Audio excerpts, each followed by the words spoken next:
PD Barabanki.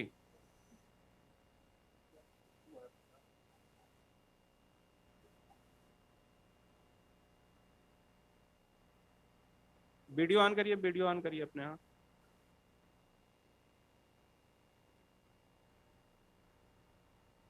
हाँ ठीक है, आवाज चेक कराइए, आवाज चेक कराइए। ऑडियो।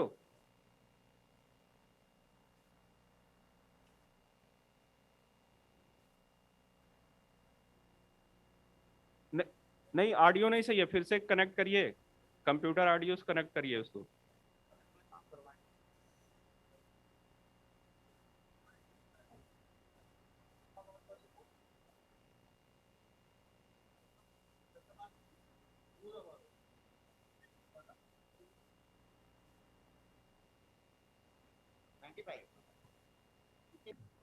और शीघ्र ही वो हमारे बीच होंगे।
उज्जल जलधितरङ्गा तव शुभ नामे जागे, तव शुभ आशीष मांगे, गाहे तव जय गाथा।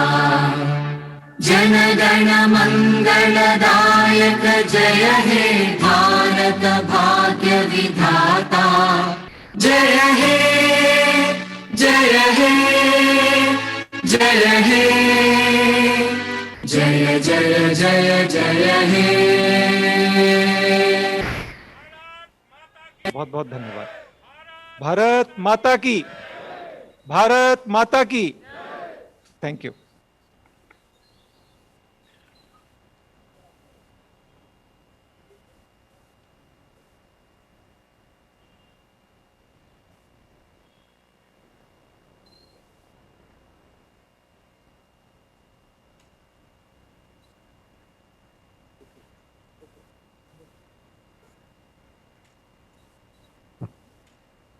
मैं एचओडी सर से अनुरोध करूंगा कि कृपया बुके देकर माननीय डिप्टी सीएम साहब का स्वागत करेंगे।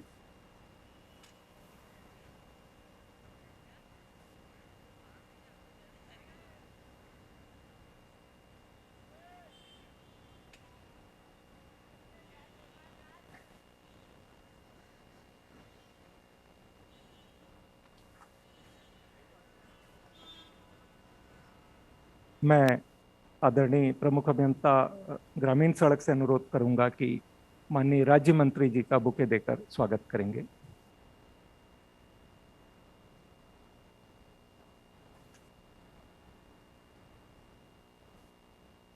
मैं ईएनसी परिकल्प सर से अनुरोध करूंगा कि कृपया आदरणीय प्रमुख सचिव सर का बुके देकर स्वागत करेंगे।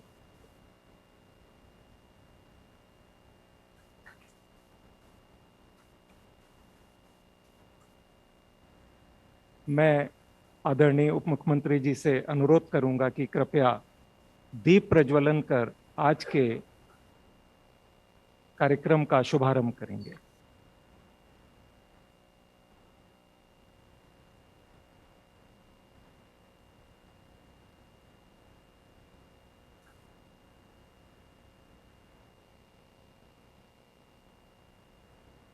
मैं आदरणीय उप मुख्यमंत्री जी से निवेदन करूंगा, सर दीप प्रज्वलन कर आज के कार्यक्रम का शुभारंभ करेंगे।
शिलान्यास लोकार्पण के इस महासमारोह में जहां पूरा उत्तर प्रदेश जुड़ा हुआ है, मैं मंचासीन परम आदरणीय माननीय उप मुख्यमंत्री जी, माननीय राज्य मंत्री जी लोक निर्माण और क्षेत्र में जुड़े हुए सभी माननीय जनप्रतिनिधि गणों का हृदय से लोक निर्माण विभाग की ओर से आभार व्यक्त करता हूं। आप सबका अभिनंदन, बहुत बहुत धन्यवाद।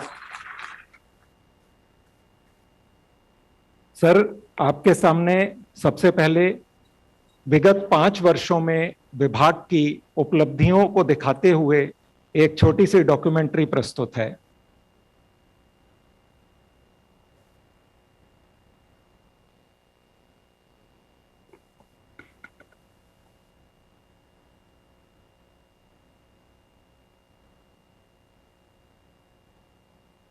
उत्तर प्रदेश लोक निर्माण विभाग, उत्तर प्रदेश राजकीय निर्माण निगम लिमिटेड एवं उत्तर प्रदेश राज्य सेतु निगम लिमिटेड की उपलब्धियां। किसी भी देश एवं प्रदेश की प्रगति का रास्ता सड़कों से होकर जाता है। प्रदेश में बढ़ती जनसंख्या, बढ़ते यातायात घनत्व एवं वाहनों की गति को देखते हुए पूर्व निर्मित सड़कों का चौड़ीकरण एवं सुदृढ़ीकरण आवश्यक है। लोक निर्माण विभाग, उत्तर प्रदेश राज्य सेतु निगम लिमिटेड, उत्तर प्रदेश राजकीय निर्माण निगम लिमिटेड राज्य सरकार की महत्वपूर्ण संस्थाएं हैं, जिनके द्वारा सड़कों का निर्माण, मार्गों का चौड़ीकरण, नव निर्माण, नेशनल हाईवे की मरम्मत, भवनों एवं सेतुओं का निर्माण और उनकी मरम्मत तथा रख रखाव आदि का कार्य किया जा रहा है। माननीय प्रधानमंत्री जी की प्रेरणा से उत्तर प्रदेश लोक निर्माण विभाग द्वारा वर्ष 2017 से अब तक कराए गए विभिन्न कार्यों का विवरण।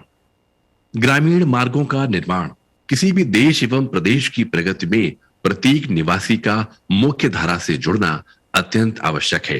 इसी दिशा में विभाग ने राजस्व ग्रामों एवं बसावटों को संपर्क मार्गों से जोड़ने की योजना बनाई है, जिससे ग्रामीणों को मूलभूत सुविधाएं जैसे मंडी, अस्पताल, स्कूल तक जाने की सुविधा उपलब्ध हो सके। वर्तमान सरकार के अब तक के कार्यकाल में लगभग 16,000 किलोमीटर लंबाई में ग्रामीण मार्गों का निर्माण करते हुए एवं लगभग 7,000 बसावटों को पक्के संपर्क मार्गों से जोड़ा गया है। इसके अतिरिक्त प्रधानमंत्री ग्राम सड़क योजना के अंतर्गत भी ग्रामीण मार्गों का निर्माण कराया जा रहा है। मार्गों का चौड़ीकरण एवं सुदृढ़ीकरण माननीय मुख्यमंत्री जी एवं माननीय उप मुख्यमंत्री श्री केशव प्रसाद मौर्य जी की प्रेरणा से अब तक 25 तहसील मुख्यालय एवं 108 विकास खंड मुख्यालयों को 2 लेन मार्गों से जोड़ा जा चुका है। विभिन्न योजनाओं के अंतर्गत राज्य मार्ग, प्रमुख जिला मार्ग एवं अन्य जिला मार्गों की लगभग 15,000 किलोमीटर लंबाई में चौड़ीकरण एवं सुदृढ़ीकरण का कार्य किया गया है एवं 57 मार्गों को नए प्रमुख जिला मार्गों के मानकों के अनुरूप विकसित किया जा रहा है। इसी क्रम में जनता को सुगम यातायात एवं आर्थिक विकास में सहायता प्रदान करने के लिए वर्तमान सरकार ने प्रदेश में 70 नए राजमार्ग घोषित किए हैं। इन सभी मार्गों को 2 लेन चौड़ा किया जा रहा है। वर्ष 2017 की तुलना में वर्ष 2021 में विभिन्न श्रेणी के मार्गों की लंबाई में बढ़ोतरी का विवरण निम्न प्रकार है। प्रदेश में पर्यटन को बढ़ावा देने एवं जन सामान्य को सुविधा देने के उद्देश्य से प्रदेश से जुड़ने वाले अन्य प्रदेशों, देश की सीमाओं तक जाने वाले महत्वपूर्ण मार्गों को विकसित करने, सीमा पर स्वागत द्वार बनाने और अन्य सौंदर्यीकरण कार्य किया जाना प्रस्तावित है, जिसके क्रम में 104 स्वागत द्वार बनाने की स्वीकृति शासन द्वारा निर्गत की जा चुकी है। इस योजना के अंतर्गत 83 सड़कों के चौड़ीकरण एवं सुदृढ़ीकरण हेतु 1,776 करोड़ की लागत से 935 किलोमीटर लंबाई की सड़कों का निर्माण कार्य कराया जा रहा है। अब तक 62 कार्यों को 100% पूरा किया जा चुका है। वाह्य पोषित परियोजनाएं। प्रदेश में विश्व बैंक परियोजनाओं के अंतर्गत प्रथम चरण में स्वीकृत 258 किलोमीटर के राज्य मार्गों के उच्चीकरण का कार्य प्रगति पर है। 2 कार्य पूरे हो चुके हैं और 2 कार्य निर्माणाधीन हैं।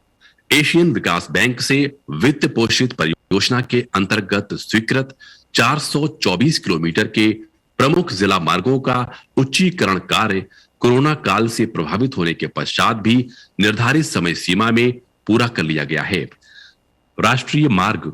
उत्तर प्रदेश में राष्ट्रीय राजमार्गों का चौड़ीकरण, सुदृढ़ीकरण एवं अनुरक्षण का कार्य 3 एजेंसियों पीआईयू मॉर्थ, भारतीय राष्ट्रीय राजमार्ग प्राधिकरण एवं लोक निर्माण विभाग उत्तर प्रदेश द्वारा किया जाता है।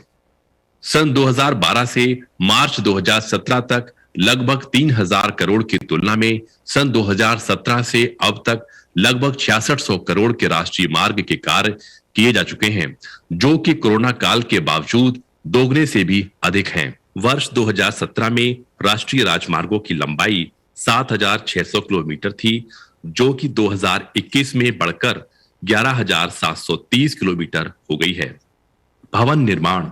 लोक निर्माण विभाग केवल सड़कें ही नहीं अपितु ईपीसी मोड के द्वारा 50 करोड़ से अधिक लागत के विभिन्न विभागों के कुल 94 शासकीय भवनों, मेडिकल कॉलेज, मेडिकल विश्वविद्यालय, अटल आवासीय स्कूल इत्यादि का निर्माण कार्य कर रहा है, जिसमें 46 कार्यों की स्वीकृति प्राप्त हो चुकी है।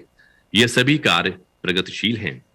इन सभी कार्यों में निविदा के द्वारा सरकार को लगभग 476 करोड़ की बचत हुई है। यह बचत और भी उल्लेखनीय हो जाती है क्योंकि उत्तर प्रदेश लोक निर्माण विभाग की भवन निर्माण की दरें दिल्ली दर सूची से लगभग 17% कम है।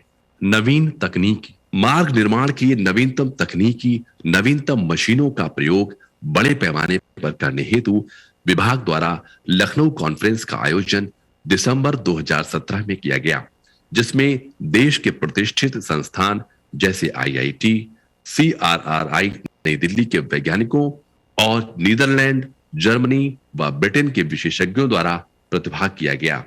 इस तकनीक में सीमेंट और इमल्शन का प्रयोग किया जाता है।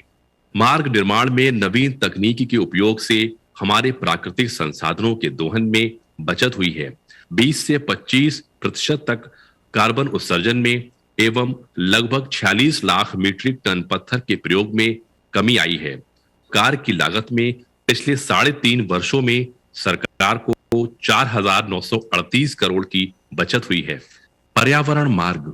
कोविड-19 में इम्यूनिटी को बेहतर करने के लिए हर्बल पौधों की उपयोगिता सिद्ध हो चुकी है एवं पर्यावरण को शुद्ध रखने में औषधीय पौधों का अत्यधिक महत्व है।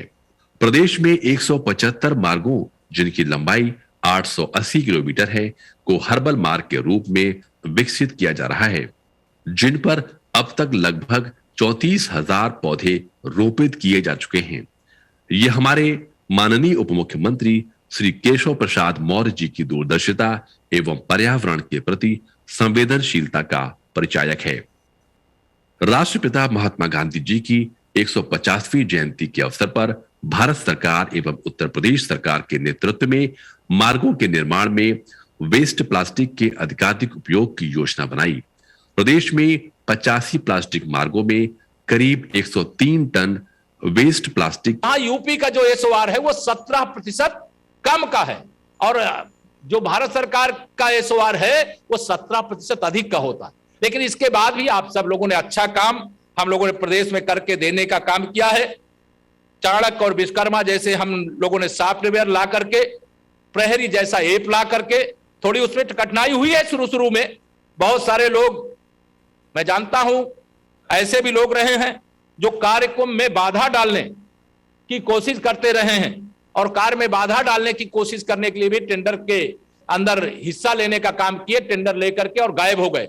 मैं उनके लिए भी पहले भी कह चुका हूं, आज भी यहां से कह रहा हूं कि उनको काली सूची में जाना निश्चित है। जो बिलो टेंडर लेकर के और काम नहीं करेंगे और किसी राजनीतिक भावना से पब्लिक के सामने परेशानी पैदा करने का काम करेंगे, उनको हम क्षमा करने वाले लोग नहीं है। यह भी मैं बताना चाहता हूं। मैं आप सब लोग आज यहां पर मेरे प्रदेश भर से जो भी साथी जुड़े हुए हैं पश्चिम उत्तर प्रदेश के, उनसे सबसे कहूंगा कहीं ऐसी शिकायत तो वह भी आप भेजने का काम करिए। हमारा प्रयास है अच्छी से अच्छी और जल्द से जल्द और सड़कों को बना करके दें और कम लागत बना करके दें, यह हमारी कोशिश है। और आज आप सब चुनावी व्यस्तता के बाद भी जुड़े हुए हैं। आप सबका हृदय से धन्यवाद करते हुए आप सब यहां पर पधारे, बहुत बहुत आभार प्रकट करते हुए अपनी वाणी को विराम देता हूं। बोलिए भारत माता की। बहुत बहुत धन्यवाद।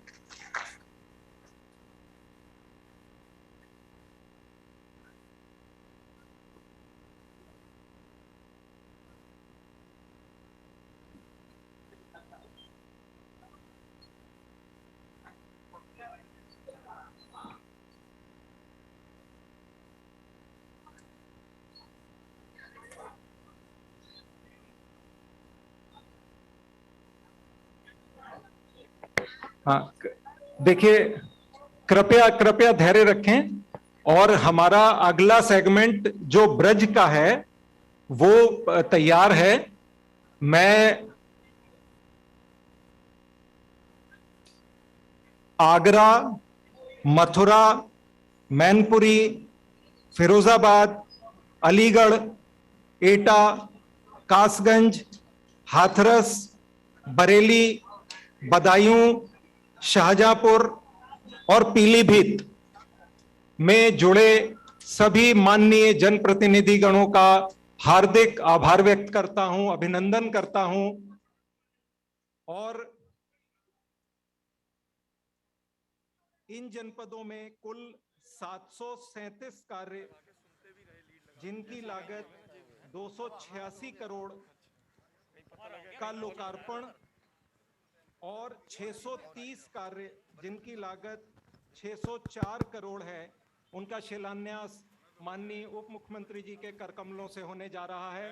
मैं परम आदरणीय उप मुख्यमंत्री जी से निवेदन करूंगा कि वे कृपया डिजिटल लोकार्पण और शिलान्यास करने की कृपा करें। हेलो गुरु द्रोणाचार्य मंदिर प्रांगण की सरजमी पर मौजूद मेरे क्षेत्र के सभी सम्मानित लोगों का मैं इस्तकबाल करता हूं और बधाई देता हूं उन्हें नए साल की, और उन्हें बधाई देता हूं सन 2017 से लेकर और आज हम 2022 में जेवर विधानसभा के उस स्वर्णिम काल की जिसमें विकास ने नई गाथाएं लिखी। यह वह विकास जहां सबका विश्वास लेकर सरकार चली और यह वह विकास जिसने आपके जेवर को उस बुलंदी तक पहुंचाया जहां दुनिया में आज सभी जेवर का नाम जानने लगे। यह तकरीबन 4.5 साल से ज्यादा समय जब प्रदेश के मुख्यमंत्री ने 24 करोड़ की जनसंख्या वाले उस प्रदेश के उस सर्वहारा वर्ग की उन्नति का एक सपना देखा। इस क्षेत्र में भूमाफियाओं का जो राज था, इस क्षेत्र में और प्रदेश में जो गुंडागर्दी का आलम था, धीरे धीरे उस प्रदेश की सफाई का काम शुरू किया। आज हमें फक्र है कि हम उस जेवर विधानसभा के नागरिक हैं जहां दुनिया का तीसरा सबसे बड़ा अंतर्राष्ट्रीय हवाई अड्डा बनने जा रहा है। हम उस मुकाम पर पहुंच चुके हैं जहां हमारी विधानसभा में एशिया का सबसे बड़ा एयरपोर्ट बनने जा रहा है। यह है वह एयरपोर्ट जो इस विधानसभा के लोगों की तरक्की के रास्ते खोलेगा, नौजवानों के भविष्य को संवारेगा और हमारा सम्मान बढ़ाने का काम करेगा। आप जानते हैं कि दिल्ली में स्थित इंदिरा गांधी इंटरनेशनल एयरपोर्ट के बनने से एक नए शहर का प्रादुर्भाव हुआ जिसे हम गुड़गांव कहते हैं। इतनी औद्योगिक गतिविधियां इस क्षेत्र में होंगी जो हर वर्ग को उन्नति के लिए एक माध्यम का काम करेंगी। मुझे वह दिन भी याद है जब हमारे क्षेत्र के लोग दिल्ली और हरियाणा नौकरी करने के लिए जाया करते थे। आज समय बदला, सरकार बदली, सोच बदली और आने वाले 1-2 साल में पूरी दुनिया के लोग आपकी जेवर विधानसभा में नौकरी करने आएंगे। आपको तो रोजगार मिलेंगे। हमने उस नीयत से काम किया है कि हम एक ऐसा जेवर बनाएं जहां हम हर घर में हर बच्चे को रोजगार दे सकें। उसकी रूपरेखा लिखी जा चुकी है, बस थोड़े से इंतजार की जरूरत है। मेरे साथियों, आपने मुझे विधायक बनाया और मेरे दिल में एक जज्बा था कि मैं जब विधायक बनूंगा तो इस क्षेत्र के लिए क्या कर पाऊंगा। हर जनप्रतिनिधि का सपना होता है कि वह अपने क्षेत्र को और क्षेत्रों से आगे ले जाए। अनेकों बाधाएं आई, क्योंकि जब कोई विकास कराता है तो शैतानी ताकतें उसे रोकने के लिए पूरी ताकत लगाती हैं, लेकिन आपके प्यार और आपके स्नेह ने उन शैतानी ताकतों को दूर रखा और आज जेवर क्षेत्र विकास के उस रास्ते पर आ चुका है जहां से उसे वापस मोड़ना असंभव है। आज आपने देखा कि प्रदेश के उप मुख्यमंत्री ने किस तरीके से 10,000 करोड़ से भी ज्यादा की परियोजनाओं का शिलान्यास और लोकार्पण किया। यह उदाहरण है इस बात का कि यह सरकार इस प्रदेश में आवागमन के साधन उपलब्ध कराने के लिए इसलिए कृत संकल्पित है कि जब आवागमन के साधन बढ़ेंगे तो किसानों को अपना अनाज पहुंचाने के माध्यम भी बढ़ेंगे, अच्छी मंडियों तक पहुंचने का माध्यम भी बनेगा, लोगों को रोजगार के माध्यम भी बनेंगे, औद्योगिक विकास और अपने उत्पादन को शीघ्र पहुंचाने के माध्यम भी बनेंगे और लोगों के समय की बचत होगी। इतने हाईवेज का निर्माण किया गया है जिनसे हिंदुस्तान और मुख्यतः मैं प्रदेश की बात करता हूं कि दूरियां घटने लगी हैं। आज हमें पूर्वांचल जाना हो तो पूर्वांचल एक्सप्रेसवे का शुभारंभ हो चुका है। आप अपने यमुना एक्सप्रेसवे से ही उदाहरण ले लीजिए कि हमारा लखनऊ का रास्ता 4 से 5 घंटे का हो गया, पहले प्लान बनाया करते थे। तो इसी तरीके की परियोजनाएं इस प्रदेश के लिए लिखी जा रही हैं। अब मैं बात करता हूं जेवर विधानसभा की, जहां आप बैठे हुए हैं, यहां से सिकंदराबाद की रोड जाती है। काफी ट्रैफिक उस पर रहता है और भविष्य में बढ़ने की उम्मीद है। आपके इस मार्ग को 10 मीटर चौड़ा करके बनाए जाने का आज शिलान्यास है, जिसका प्रदेश स्तर पर प्रदेश के उप मुख्यमंत्री शिलान्यास कर चुके हैं और 1-2 दिन में लखनऊ से पत्थर आएगा, वो आपके लग जाएगा। यह इसलिए जरूरी था क्योंकि एयरपोर्ट पहुंचने के लिए और दनकौर हमारा एक ऐसा ऐतिहासिक और पौराणिक कस्बा है, आने वाले समय में जब हेरिटेज कॉरिडोर का निर्माण हो जाएगा आगरा तक, गौतम बुद्ध नगर दिल्ली से आगरा तक, उस वक्त यह पौराणिक कस्बा एक नई करवट लेगा और इसे लोग जानेंगे उस रूप में जहां गुरु द्रोणाचार्य ने कौरव और पांडवों को शिक्षा और दीक्षा दी थी, जहां गुरु द्रोणाचार्य ने पांडवों को वो शक्ति प्रदान करी जिससे शैतानी ताकतों का विनाश हो सके और इस धरा को सुरक्षित किया जा सके। यह महाभारत काल की वह गाथा हमें संदेश देती है कि सत्य की हमेशा जीत होती है और ईमानदारी हमेशा आगे रहती है, बुराई का हमेशा अंत होता है। तो हेरिटेज कॉरिडोर के निर्माण के बाद इस दनकौर कस्बे का महत्व बढ़ेगा। इसीलिए इसके पौराणिक महत्व को देखते हुए इसे 10 मीटर चौड़ाई से जोड़ा जा रहा है सिकंदराबाद मार्ग से। नए साल में दूसरी सौगात आपके लिए, जो खेरली मोड़ से नहर की पटरी है, तकरीबन 20 करोड़ रुपए की लागत से उस पटरी को, नहीं मैं माफी चाहता हूं, 20 करोड़ नहीं, तकरीबन 1.5 करोड़ रुपए की लागत से वह पटरी फजाइलपुर तक बनाई जा रही है। कभी आपको दिक्कत महसूस हो घंगोला वाले रास्ते पर तो आप उस रास्ते का इस्तेमाल कर सकते हैं। मकसद जेवर विधानसभा का जो अंतिम गांव है हमारा दौला रजपुरा, उसके पास फजाइलपुर पड़ता है। फजाइलपुर से खेरली और खेरली से चचूरा, इधर जनपद बुलंदशहर की सीमा पर चचूरा हमारा अंतिम गांव पड़ता है। तो पूरी विधानसभा नहर की पटरी से कनेक्ट हो जाएगी और एयरपोर्ट पहुंचने के लिए आपके पास एक रास्ता होगा। तीसरी सौगात आप लोगों के लिए जो शीघ्र पूरी होने जा रही है, हमारा जो अट्टा गुजरान और अट्टा फतेहपुर गांव है उसका यमुना का तटबंध है, उसे जेवर तक दुरुस्त कराया जा रहा है, झुप्पा गांव तक 20 करोड़ रुपए की लागत से, ताकि हम यमुना नदी के किनारे बांध से सीधा जेवर पहुंच सकें। आपके लिए जो बुलेट ट्रेन चलाई जाएगी वह भी आपके दनकौर होती हुई जेवर जाएगी, बनारस तक उसका रूट है। आपकी मेट्रो जो प्रस्तावित है आने वाली, वह भी आपकी दनकौर से होकर जाएगी जेवर तक के लिए, ग्रेटर नोएडा, नोएडा और दिल्ली से। मेरे साथियों, इतनी विकास की योजना इस क्षेत्र के लिए, और फिर सबसे बड़ा जो उपहार आपके लिए है वह है फिल्म सिटी। वह फिल्म सिटी जो महाराष्ट्र की अर्थव्यवस्था का बहुत बड़ा आधार है और महाराष्ट्र की तरक्की में वहाँ की फिल्म सिटी का बहुत बड़ा योगदान है।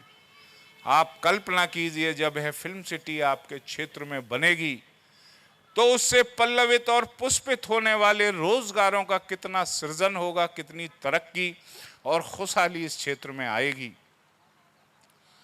यह सिर्फ 4.5 साल का करिश्मा है और यह संभव हुआ है हमारे देश के प्रधानमंत्री की वह सोच, जहां सबका साथ और सबका विकास की भावना है, और प्रदेश के मुख्यमंत्री की वह कर्मठता, जहां उन्होंने दिन रात इस प्रदेश की 24 करोड़ आवाम की खुशहाली का सपना देखा।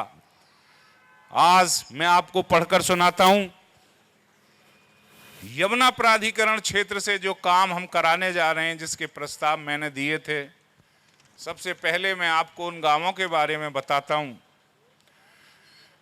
हमारा ढाक गांव है, वहां तकरीबन 17.5 लाख रुपए की लागत के काम आज हम शिलान्यास कर रहे हैं।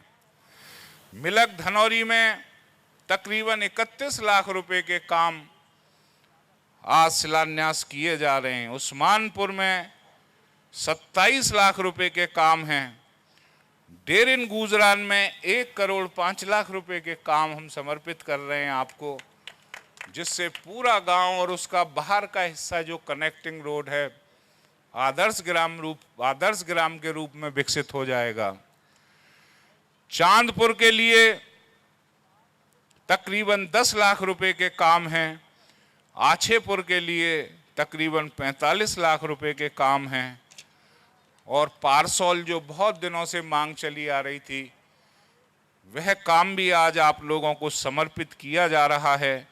पारसौल स्कूल से भट्टा मार्ग, इसकी लागत है तकरीबन 43 लाख रुपया, और पारसौल से पारसौल बाग तक का मार्ग, इसकी लागत है 55,16,000 रुपया।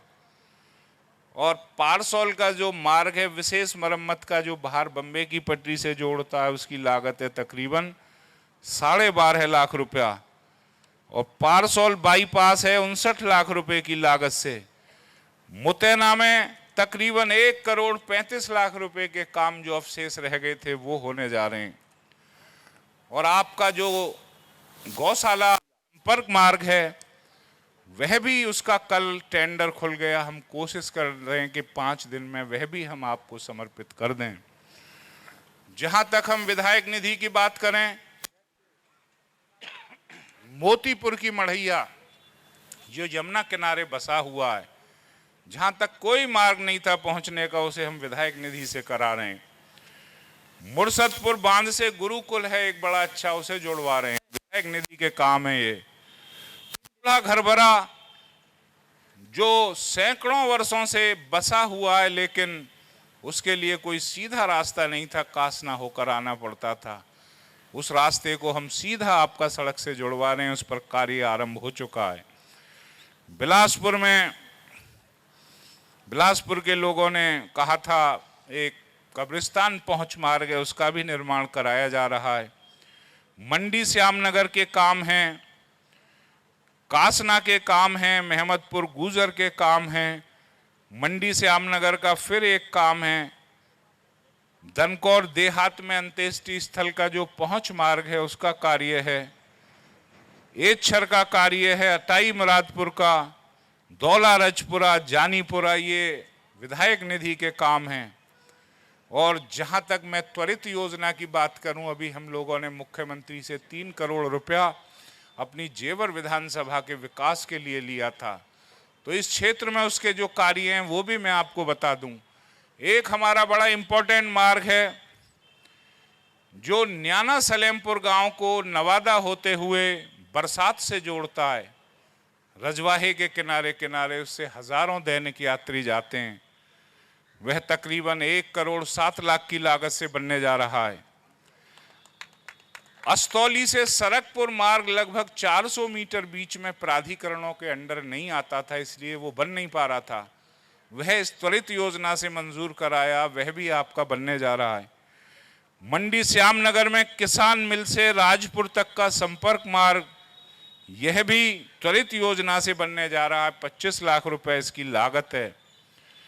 बाकी कार्य अलीगढ़ की तरफ के, वो जेवर की तरफ के, तो वह मैं जेवर में बताऊंगा। कुल मिलाकर पीडब्ल्यूडी के जो रोड हैं वह मैंने बता ही दिया आपको कि एक मार्ग ये दनकौर सिकंदराबाद हो गया, दूसरा कासना खेरली मार्ग से रौनी संपर्क मार्ग, दनकौर मकनपुर से खेरली भाव मार्ग की विशेष मरम्मत, दनकौर से अट्टा गुजरान, मकनपुर से अनवरगढ़ मार्ग, कासना खेरली मार्ग से कानपुर लुक्सर मार्ग, और बिलासपुर इमलिया से अमीनाबाद मार्ग की विशेष मरम्मत, ये पीडब्ल्यूडी से विशेष मरम्मत के तहत होने जा रहे हैं। कुल मिलाकर 13,31,00,000 रुपए के काम आप लोगों को समर्पित हैं, इस मार्ग को छोड़ते हुए सिकंदराबाद वाले को। बाकी मैं आभारी हूं आप लोगों का कि आप लोग समय निकाल कर यहाँ आए, और विकास की यह गति बदस्तूर जारी रहेगी। और जारी इसलिए रहेगी कि हम लोगों ने बड़े कष्ट झेले हैं रोजगार के रूप में। हमारे यहाँ कोई ऐसा साधन नहीं था जिससे हम अपने बच्चों के लिए, उनके भविष्य के लिए कोई ऐसा माध्यम बना सकें जिससे उनका जीवन यापन हो सके। आज समय आया है आपकी उस तरक्की का जिसका सपना हम आज़ादी के बाद से देख रहे थे। और फिर हम लोग तो इतने सौभाग्यशाली हैं कि 25 नवंबर को वह दिन हमारे इस जेवर के इतिहास में आया जब सन 1947 के बाद से आज तक देश का कोई प्रधानमंत्री जेवर की सरजमी पर आया और उसका हम हिस्सा बने। यह भी आपने पाया, देखिए सैकड़ों विधानसभाएं देश में होती हैं, किसी किसी विधानसभा में प्रधानमंत्री जी को आने का मौका मिलता है। तो मेरे साथियों, मेरे भाइयों, मेरे बुजुर्गों, मैं आप सबको पुनः नववर्ष की शुभकामनाएं देते हुए आपसे निवेदन करना चाहता हूं कि कोरोना अभी गया नहीं है, आप थोड़ी सतर्कता बरतें। जिस तेजी से इसका संक्रमण फैलने जा रहा है, मैं आपका भाई होने के नाते आपसे निवेदन करता हूं कि निश्चित तौर से प्रोटोकॉल का पालन करें। आपका सेवक आपके द्वार है। इरादा इस क्षेत्र को मजबूत करने का, आपका सम्मान बढ़ाने का और देश का सबसे विकसित क्षेत्र बनाने का। और जब हमने ठान ही लिया है तो उस मकसद को हम ज़रूर पूरा करेंगे और यह क्षेत्र खुशहाल हो, इस क्षेत्र में सामाजिक सौहार्द हो। इस भावना के साथ आपकी सेवा मैं कर पाऊं। आपका बहुत बहुत धन्यवाद। नमस्कार। हाँ, मैं जुनेदपुर के काम बताना भूल गया था आप लोगों को। तकरीबन 88 लाख रुपए के,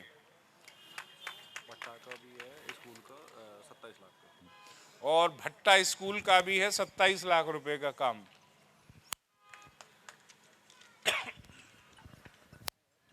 आप सभी का बहुत बहुत धन्यवाद। एक आपकी बहुत मांग थी, हेलो, बुलंदखेड़ा से जो इमलिया का वाला मार्ग है वो बहुत दिन से हमारा रीटेंडर में था, तो कल टेंडर खुल गया है। उस पर बड़ा आवागमन है। हमारी कोशिश है उसे भी 4-5 दिन में शुरू करा दिया जाए। जलपान का प्रबंध है। कहाँ है? अच्छा, आप सभी लोग अपने स्थान पर बैठे रहें। कुछ जलपान आपके लिए मेरी आपसे निवेदन है, बैठे रहें।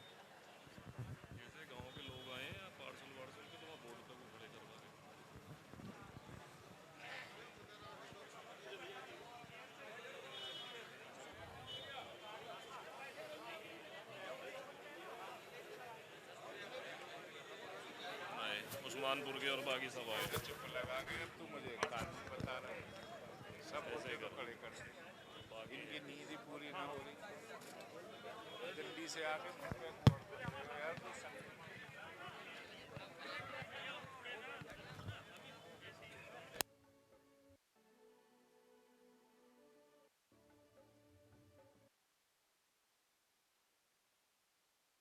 बार चुनाव में विधानसभा में आ चुका हूँ। 2012 में, 2014 में लोकसभा में जा चुका हूँ, 2000